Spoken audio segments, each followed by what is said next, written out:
Good day. It is another gorgeous day here on Galveston Island. Saturdays go. It's probably the prettiest one in a long time. We've had a lot of rain on Saturdays lately. And for the holiday weekend, it's absolutely the most beautiful day that we've had.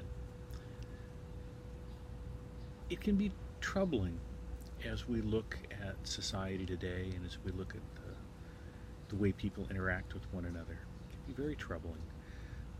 We see people who really don't seem to care about anyone outside of their own sphere of influence. You know, there is no one who doesn't love their own family, their own group of friends. But as Christians, we're called to do more than that. Jesus calls us to love one another. And he doesn't limit it to just the one another that we already know. This morning I was headed out to pick up a donut. Okay, shouldn't have a donut, but pick up a donut anyway. And a young man was there, mid-30s probably, panhandling. And I stopped to talk with him, and I was going to give him a couple of dollars out of my wallet and discovered that the smallest thing I had was a 10 and gave him a 10 anyway. You would think that I had given him the world. Well, $10 is not a lot of money. But when you're hungry, $10 is a lot of money. When you have no one to help you out, $10 is a fortune. We see far too many times lately when people are not willing to help one another. And I got mine, and I'm fine, so I'm not going to look over here, put up my blinder so I don't see the problems and the poor. But the fact is, at some point in time, each one of us, or our ancestors, has been poor. Each one of us, or our ancestors, faced troubles. How did we get here to the United States? Most of us because of problems. My DNA family, whom I most recently discovered, came in part from Mexico. And they left the beautiful little town of Jalostotitlan not because they wanted to leave the beautiful town of Jalostotitlan, but because they were threatened by Pancho Villa. It was unsafe.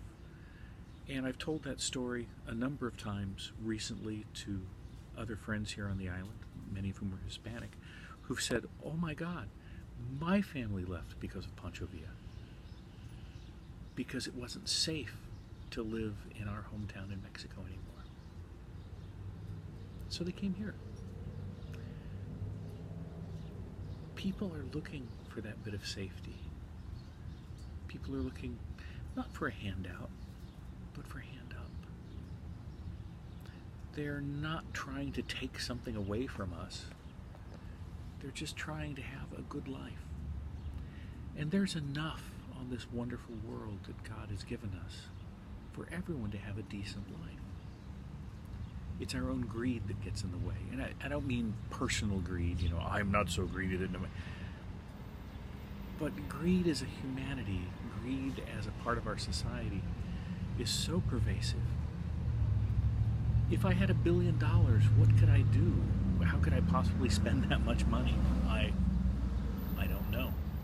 I don't think I could, unless I was to be giving it away and doing things that are worthwhile. But there are people who become attached to that pursuit of money, that chasing of money. And they forget that these are our brothers and sisters who need help. These are our brothers and sisters who suffer from mental illness and can't hold a job. These are our brothers and sisters who have been broken by society. These are our brothers and sisters regardless of the color of their skin, regardless of the religion or lack of religion that they profess. All of humanity is related. All of humanity is one. And when we finally realize that, we can live out the gospel. Whatsoever you do to the least of these, that you do unto me. May God give us the wisdom to understand that. In the Father, and the Son, and the Holy Holy Spirit, now and forever and unto ages of ages.